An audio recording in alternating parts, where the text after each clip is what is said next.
Appreciate that inspirational and joyous singing and your participation in it.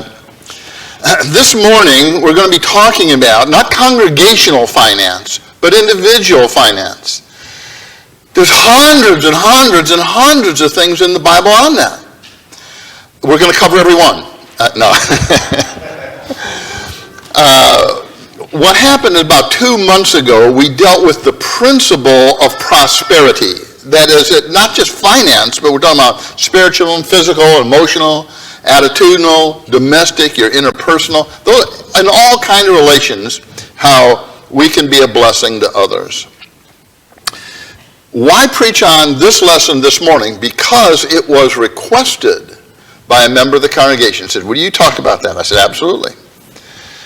And so the question is, and initially is, why do some people, not me and you, but them, whoever them is, spend money? He said, why would they spend money so amazingly unwisely, at least in our vision of it? And there's reasons. Everybody does stuff for a reason. Maybe a good reason, bad reason, but there's a reason behind it. And if you see, that's why they're doing that. Maybe I can't change it, but at least I understand it. And there can be emotional triggers, psychological triggers, some trying to distract themselves from present pain. It is so difficult what they're going through. Here's something else that doesn't solve it, but at least they don't have to think about that for a while. Others are trying to compensate from things in the past that it might have been neglect in the family. It might be deprivation, what they went through. Maybe physical abuse, maybe psychological abuse, trauma they experience, self-esteem issues, gullibility. They just, I didn't know I did that. One person said, how can I be out of money? I still have checks in my register. Well, that doesn't determine there's money in the bank. Or it could be mental illness. People sometimes try to compensate or distract with alcoholism, cutting, drug abuse, shoplifting, gambling, excessive spending, bizarre promiscuity, and they feel horrible, and they don't stop. You go, wow. Anorexia, bulimia, hoarding, anything to make themselves feel temporarily better. But that stuff doesn't solve the problem. And so one person said, people buy things they don't need with money they don't have to impress people they don't like. That just this morning, Vince, our song leader, said, are you going to mention Dave Ramsey? If you're not, it's not a scriptural sermon, so okay, fair enough. And he's a great guru. There's lots of them, but he's a conservative kind of thing. And I'll mention, I think way at the end of the lesson, budgeting. Glenn and I never set a budget. Almost all the financial things that set a budget. The reason is we hate spending money and just being devastated by that. And so by nature, we're a real conservative. I relatively so, Glenda very much so. But trying to find out what is good to do with the blessings that God gives us. Proverbs 4 and down in verse 23 said, watch over your heart with all diligence, for from it flow the springs of life. The foundation building blocks, the direction we take is because of what we're thinking about and how we view life. I like watching nature shows in Africa, and so when wildebeest have little babies and they're struggling to get up on their feet, man, isn't that cute? That's my view. It's really cute. How does a lion see that? Lunch. So he has a different point of view and that kind of thing. John 16:33, Jesus said, in me you have peace. In the world you have tribulation, but be of courage. I have overcome the world. That we're blessed because God said, here's the better way. We don't always take that better way. We don't always obey it. And Jim said, it's somewhat rebellious. But God said, here's how you get to that area. And this is just amazing to me. Rose Publishing, which is a Bible publishing, spiritual-minded organization, they cite over 2,000 verses in the Bible are on money. There are more scriptures on money than on prayer and faith combined. They say there's 500 on prayer and faith. I go, that's bewildering. Why? Because we all function in that world, and some say, I don't want to think about it. Now, you don't have to. There's consequences but we're going to take a look this morning at what some of the things God says about it. There's lots of things. I've chosen 6 areas. It won't solve every problem. You wouldn't stay here for all 2,000 verses anyhow. But if we'll think about some of those things, it gets us on the right track. Number 1 is put God first. If you're looking at what God says about money, put him first. You say, well, why? Well, he owns it all.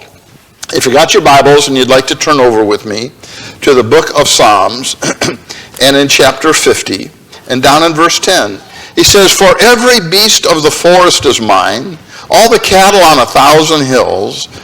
I know every bird on the mountains. Everything that moves in the field is mine. So how should I deal with money? Well, first of all, God, you get to make the decisions because it's all about you.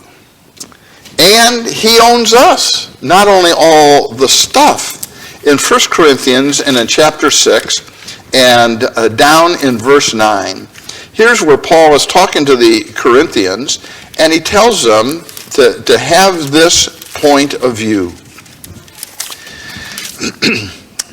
Down in, maybe I said verse 9, it's verse 19.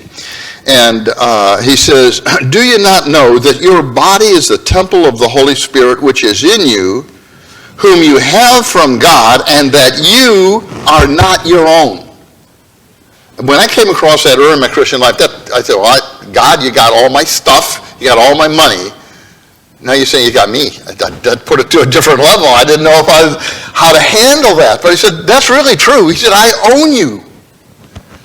And then down in verse 20, for you have been bought with a price, therefore glorify God in your body.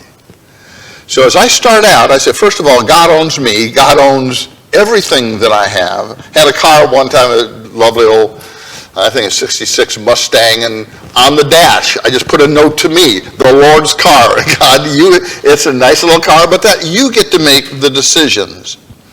And so as we look at the Bible, Proverbs chapter 3 and down in verse 9, we'll look at a number of the things will be covered in the book of Proverbs, just wise sayings. In the Old Testament, it's honor the Lord from your first fruits. It's not like, well, I spent it all, and God, I say, I got all my hunting stuff and fishing stuff and hobbies and recreation, and I got almost nothing left. So maybe next week, God said, you put me first. Well, that's God's point of view. And so what we would do is on Sunday morning, say, okay, here's how much money we got, and make a plan for that. In Matthew 6:33, seek first his kingdom and his righteousness. If that's our goal, I want to do what God says. He knows how it all works.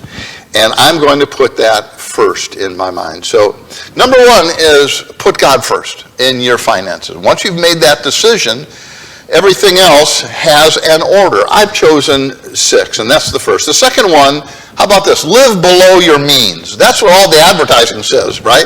Oh, no, man. If you got any money, spend it. And if you don't have it, in 12,000 easy payments, you can get this done. I had a friend a long time ago, and he said jokingly, and I have continued it through the years. Somebody said, oh, you don't have to. I said, look, I got money I haven't even spent yet. And so that attitude, how do we want to handle that which God has put in our care? In Proverbs 21 and verse 20, precious treasures in the dwelling of the wise, but the foolish man swallows it up. Man, if I got money, I got to spend every dime. It gives me goosebumps. Man, well, there's some way they came to that conclusion. But that's not a good principle to live by. Proverbs 15, verse 16 and following. Better is a dish of vegetables where love is than a fattened ox and hatred therewith. It's okay to live by modest means. Yeah, but do you know what they eat and their house is? No, I don't know. I don't know what they eat. It doesn't matter to me. Think about this. Wouldn't it be better in your family to have a bowl of vegetable soup where love is than you got steak and every member of the family hates you and every other member? Oh man, yeah, you got the stuff, but there's no love involved. So here's some questions to ask, and you're thinking about how should, if I'm got a couple dollars and I'm thinking about this purchase, here's things that are helpful along this line. Do I need it? There's lots of things I think, oh man, isn't that cool? And I think, Paul, do you need that? Jenny and her children, our grandchildren, came up the prior weekend, and it was great, and my grandson and I went fishing, and he loves shooting and blah, blah, blah. He said, Grandpa, look, and we watched the John Wayne movie, and he looks at the gun, and he knows in the movie what the gun is. He said, that's an 1892 4440, and blah, blah, blah, and he pulls it up on his phone, and I think, oh man, I need one of those. I said, why in the world do I need a John Wayne? Oh, it's nice. Paul, what are you going to do with it? I'm going to put it in a safe, and there it gets to sit for the rest of its life. I don't really need it. Do you really even want it? Nah, maybe not. I don't want to spend money on that. Maybe it's something that's important, but do I need something else more than that particular thing? Can I pay cash for it? Oh, no, I don't, but, I can just, in so many easy payments, so say the commercials. Am I getting the best deal on the thing that I'm interested in buying? Here's a big issue. How often will I use it? If you're only going to use the thing once or twice, what should you do? Rent it. Borrow it from Ben Cotenbaugh, or don't buy the thing that costs hundreds of dollars. You're never going to use it, but it's nice. So how often will I use it? If I'm only going to use it 2, maybe 3 times in my life, well, just go down to Home Depot or someplace and rent the thing. If I'm going to use it repeatedly, then it might make more sense. Would I rather put the dollars somewhere else? You know what, I do like that, but this over here is more important to me. And so, just last night, true story, I like trucks. And I've been thinking, since my grandson got me thinking about guns, which I don't need another gun, I'm thinking about trucks. I want to tell you, they have some trucks on sale. There is a Dodge Diesel 2500 manufactured, new 2024, manufacturer's retail sales price suggestion is $91,000. I said, man, I need that truck. What do you, now, some people need new trucks. Brian Laverne has a business. He uses a truck to pull stuff. I go to the dump twice a year. Well, is that what you need for that? I thought, wow. It's pretty, but I don't need it. I got a 2007 Ford Ranger 4-wheel drive. It does what I need to do. That is pretty. But do I want to pay $80,000 even? See, you can get it from university and they have $13,000 off. Good. Paul, do you need that? No. And then it takes just 6 years to pay it off at $1,100 a month, and when you get done with it, the truck is worth half what it was than you bought it 6 years prior. Oh man, I go, And so Tom Burrell uses a truck in his business. Ryan Laverne uses his truck. Ron Swift uses it to pull large trailers. I don't have that. Do you need that? If I really need it for one day, I say, hey, Ron, come over here and help me do the blah, blah, blah. And so you begin to look at what is really important. Can I live below my means and have something left over? Point number 3, get out of debt and keep out of debt. How do you do that? A little bit at a time. In Proverbs 22 and down in verse 7, it says, the borrower is the lender's slave. That they set the interest rate, we got to pay them. You don't, man, they repossess or your credit gets whacked or whatever. The average U.S. family is $7,000 to $8,000 in credit card debt. Wow. For some people, it's $50,000, and they just don't get out. And so, Paul, what's your disposition toward him? Oh, I never touch a credit card. No, for me, it's fine. I have several. But my attitude is, whatever you do, you pay it everyone off, absolutely, entirely to the penny every month. I get to use it. They keep track of all my dollars. I get a printout of it, and it costs me no interest. I don't want to be in debt. In Proverbs 22 and verse 16, it said, he who gives to the rich will surely come to poverty. When we're paying banks or some kind of credit organization, they've already got the money, and my money is going to them. Early on, I thought, man, I hate that process. I want their money to come to me. And so look for, if you have some savings, look for high interest returns. I had money in Bank of America, and I'd look at savings, they're giving 1/4%. I go, this is crazy. Inflation is at 3%. Just having it in the bank under that condition, you're losing money saving it. Wow. We need to figure out, where do I want to put my money that is at least as equal to inflation and hopefully better than that? You say, well, look, they can't charge you all that much. There's laws. You might be interested in this. Washington usury laws that cover general kind of interest does not apply to credit cards.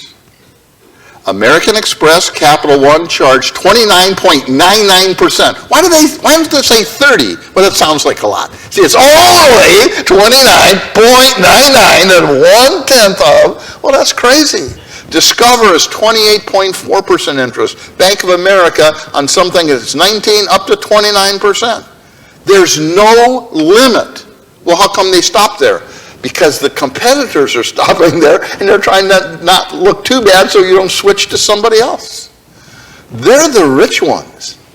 We want them to pay us for investments. And in fact, here a couple of years ago, it was a local bank, U.S. bank, said, if you'll move your money to us, we'll give you something, 5.5%. Well, I was getting 1/4, 1%. Boom, I moved money over there.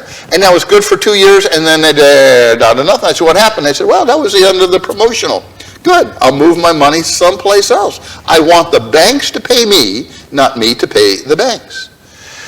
So one of the principles is, because God says, he who gives to the rich will surely come to poverty.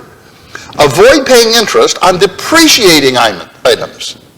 If a TV or some appliance, I don't want, by the end I'm paying for it, well, it's worth less than what I bought it for. Houses tend to fall in a different category. In general times, you'll have at least a good place to live or appreciating. And so maybe I'm already in credit card debt. Well, there's a number of methods in dealing with that. Some like paying off the highest interest on the card first. Let's say it's 24, 29%. They say, man, let's get that thing paid off. Or I'm going to pay off the lowest balance first, because at least I got a victory somewhere. Well, fair enough. You do what works for you. For me, I like places that says, why don't you buy the blah blah, let's say, and you need the blah blah, and 6 months or whatever it is, no interest. That's a good deal. I don't have to put all my money out, and I've got 6 months where they won't charge me anything. But here's the kicker. Why do they do that? First of all, they want to sell you whatever the blah blah is. And secondly, they're hoping you'll miss the final payoff by 1 day. If you don't have it paid off before, then they go back and charge you all the interest that would have accrued had you started paying interest from day one. So what I do, I don't care if it's 3 months or 6 months or whatever it is, I have it on my calendar. I say, oh, okay, you want me to miss that date. I am so not going to miss that date. I'm going to pay that off a month ahead of time or whatever it is. I got the value of having some money in the bank and it's earning interest there, and you're charging me nothing at all. Proverbs chapter 9 And in verse 12, if you are wise for yourself. If you scoff, the one who scoffs, he alone shall bear it. There's principles God has had there for thousands of years, but our advertising industry is designed to make it look, oh, you can't possibly live without the blah, blah, and you can get it on interest, which means we actually get way more for the product than had you paid cash outright. CBS News online said, if you have $8,000 in credit card debt, and just randomly, here's 23%. That's not what they're charging nowadays. It's charging more. If you pay 1%, that is interest and principal, which some allow at 1% and some will go up to 3%. If you pay 1% of the interest and principal per month, that $8,000 debt takes 27 years to pay off. And in the process, you have paid them $23,000, provided you don't spend another dime. It drives me crazy. I get goosebumps thinking about that. And right now, just hair starts standing up because that is such a terrible idea, but people get into that particular spot. You say, well, what if I'm there? Well, they have ways of getting out of that. That you can debt consolidate. Let's say you're paying 23, 29%. You can boil all them down to maybe 1, and the interest rate maybe be 12%. Man, that's a ton of help. You can balance transfer. You say, well, they had me this higher amount here. I can go to this other card or whatever you want and bring it all over, and I pay less. Debt settlement to reduce sometimes the balance 30% to 50% of what it was. Why are they willing to do that? Because they're going to get some money out of it. They've already squeezed you like a turnip and got so much juice out of you already. It's okay, we'll take half of that. Or debt management to negotiate the interest. So a number of ways in dealing with that kind of thing. Number 4, save and invest wisely. Proverbs 21 and verse 5, the plans of the diligent surely lead to advantage. What's your plans financially? You say, well, Paul, this is an odd lesson. It's right out of the Bible. This is what the Bible says. They told us 3,000 years ago to have a plan. And so generally we just kind of bop along. Do you have a plan and how to reach your finances? I think it was in my 30s. I took a piece of engineering paper, and I had plotted out, okay, here's how if you buy a house, it should be up to here, and you start your investments, and it'll be here. I didn't anticipate, I didn't have enough financial expertise to visualize what inflation is going to happen and such as that. So I thought, at the time I'm 65 years old, if I have $165,000 total, you got it made. You say, oh, how's that work in today's economy? Gracious. And so, but that got me started going in the right direction. But I didn't stop with that. Oh, okay, what you need to do, you need to save and invest wisely. In Matthew 25:27, it's interesting, and Jesus in the parable of the talents uses this investment model to talk about. And in Matthew 25:27, here was the servant that came back that had 1 talent, and he could have banked. He did nothing with it. He put his money in the pillow, in a mason jar or whatever, in the ground. And the master says that, and on my arrival, I would have received my money back with interest. That's what Jesus said. I want a return on things. Can we make whatever there is better than, I blew it all in Vegas? Mercy. In Matthew 25:22, here was the servant that had received 2 talents, and he says, you've entrusted me with 2 talents. I have gained 2 more. He invested it, doubled it somehow in maybe a year. I don't know what the length of time. The worthy woman of Proverbs 31 did the same thing. She considered a field and bought it. and then invested in that. And she had crops growing and had a return.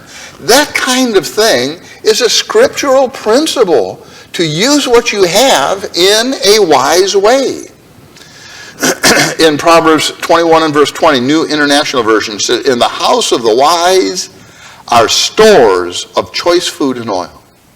And so that idea of balance, you say, well, man, we're impoverished. Then take care of your family. Yeah, well, that family over there is doing 10 times. That's up to them. You take care of your own as best as you can. And that pleases God. Oh, man, how many times have you heard, if you'll just invest in this, why, here's Henry, he'll testify that how these get-rich-quick things and just so crazy. Proverbs 4 and verse 7, and all you're getting, get understanding. How does that really work? And is that the best way to invest my money? Proverbs 15 and verse 22, in many counselors there is victory. That one person may not have all the facts. And so through the years, I would ask different ones, well, what do you think about? How about this? And I'd go to professional investment counselors. And some guys, I thought, oh, man, that guy's a wreck. We're not dealing with him. Somebody else, good. You're getting good insight. And as you go along, what they say is diversify. Forbes.com and many others. So you maybe have some money in the bank and you have some money in mutual funds, which means a number of stock holdings under one umbrella, or bonds, or land and CDs, all different kind of things. But one of the things I want to share, have an emergency fund. Have some money set aside that, I said, man, we need money now. Then you've got some, you don't have to say, well, we got to sell the cat. And I guess one of the kids has to go. Now we got some money here, and we can help, or somebody else is in trouble. And you say, well, we can't eat for the next 2 weeks because we got to help this other family. You have money set aside as an emergency fund that you can bless others. Proverbs 22 and verse 3, the prudent sees evil and hides himself. The naive go forward and are punished. One guy said, look, although everybody else says, don't put all your eggs in one basket, he said, I say, put all your eggs in one basket, and then watch it really closely. Well, good. So somebody runs into you with a bicycle, cracks up. That is, it's generally not the best decision to put all your things in just one stock and hope it goes to the moon. One guy says, you never know. The CEO, his hair catches on fire. Oh, the stock falls. Yeah, that's stuff. So, kind of move it in little different piles. Start as soon as you can. Prepare little by little. Help others as you go. Help yourself as well. That you're blessing people as you are not getting rich quickly, but getting prosperous slowly. Number 5, get busy. Not just talk about getting busy. Proverbs chapter 14 and verse 23. In all labor there is profit, but in mere talk leads only to poverty. You ever met somebody like that? Oh yeah, let me tell you that I'm going to be a deep sea diver, and then I'm going to be Bill Gates and blah, blah. I talk. 6 months later, have you started? Well, I hadn't really started on that, see, because the dog got sick and my car got repossessed, and 2 years later and 3 years later, it's just, for some people, it's just error. In Daniel 11:32b, that's among my favorites, he said, but those who know their God will display strength and start action. You got to take some kind of movement to get somewhere that you want to be. So start slowly, start wisely. Nehemiah prayed and then laid out a plan of action, Nehemiah 1 and Nehemiah 2. So in your situation, what would be the first or second step? You say, well, if we're going to do something, then maybe we could. Who would you go to for advice? Go to more than one person. Years ago, Dick Radke died earlier this year, preacher and elder up in North Seattle. One of my closest friends ever in life. And he did really well he would buy a house and then rather than sell it, use that one as a rental, and 4 or 5 houses later, 40 years later, did very well for himself. And he would say that there are good investments and long-term investments, but there's no good long-term investments. That is, you may have to move it from here to there. And I always admired how well he did. And that he's 3 years older than me. And his life was claimed this year. And I thought, you never know. Ask several people for advice. Do you begin today or tomorrow? You realize someday or once in a while or sooner or later is not a specific spot on the calendar. If you say, we need to make some changes, what if we did this? Do you need a budget? Glenn and I said, we never actually budgeted, but most people seem to, and that helps you kind of pan out where you want to go. You say, how committed are you to making a change? Full 1%. Well, don't worry about it because it doesn't make sense to you then. So get to it whenever it does. If somebody said, man, I'm 100%, we could change this way. Fair enough. Then seek a contented attitude. And this is where we end this morning. As you think about that attitude of contentment, Proverbs 30 and verse 8 said, give me neither poverty nor riches. Feed me with the food that's my portion. And I thought years ago, I said, Paul, if you get too much money too fast, it would wreck you anyhow. Al Bass, preacher from a previous generation, said, it takes a steady hand to carry a full cup. Sometimes you say, well, why didn't I get lots more? God looked down and said, Paul, it would have wrecked you. You're going to get a little bit at a time. He said, feed me with the food that's my portion, lest I be full and deny thee and say, who's the Lord? I mean, I don't need God. I got all the goodies. Or lest I be in want and steal and profane the name of my Lord. That attitude of balance. Neat passage, Ecclesiastes 5 and verse 10. He who loves money shall not be satisfied with money. Real rich people say, how much do you have to have where you feel it's enough? Multi-millionaires say, twice as what I already have. So we always need more. There's not an end. If the dollars is the big deal to you in your life, there'll never be enough, rather than saying, God is the home for my heart. Set aside some fun money. Nehemiah 8:10, talking about the Feast of Tabernacles, said, eat and drink and share with those who have none, for the joy of the Lord is your strength.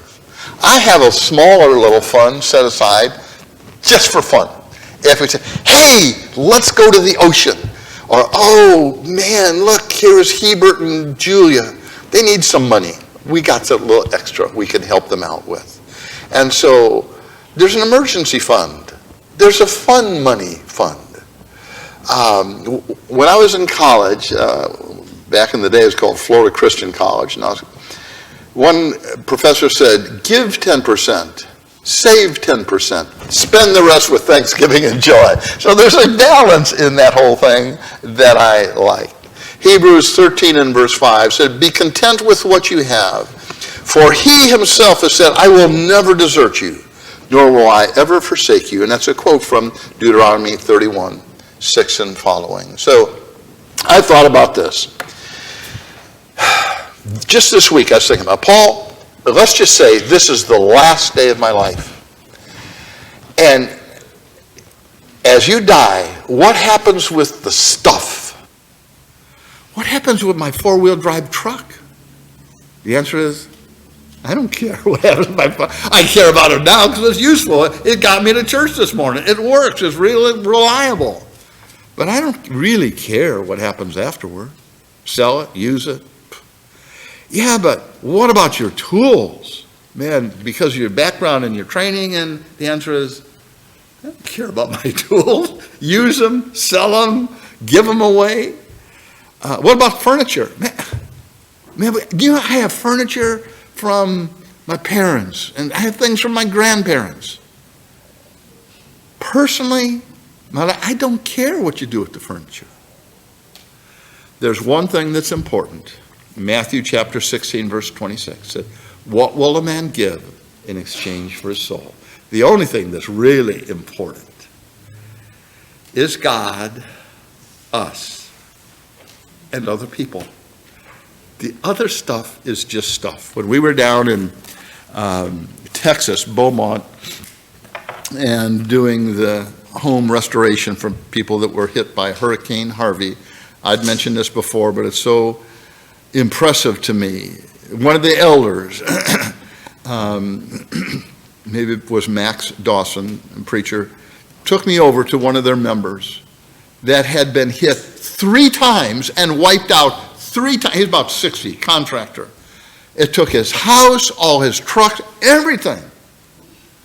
He said, I want you to talk to him and be inspired by his attitude. And I said, what was that like to you? You're wiped out. He said, it's just stuff. We have too much stuff. I said, what about the photos? He said, it doesn't matter. Goosebumps. 3 times wiped out. Because the stuff really doesn't matter. God and other people do. Jesus said, in me you have peace. We're going to sing this song. They'll know that we are Christians. We have a different attitude than others do. Let's be standing. If you'd like to respond in any way, if you say, I'm ready to be baptized. I'm ready to be the kind of Christian God wants me to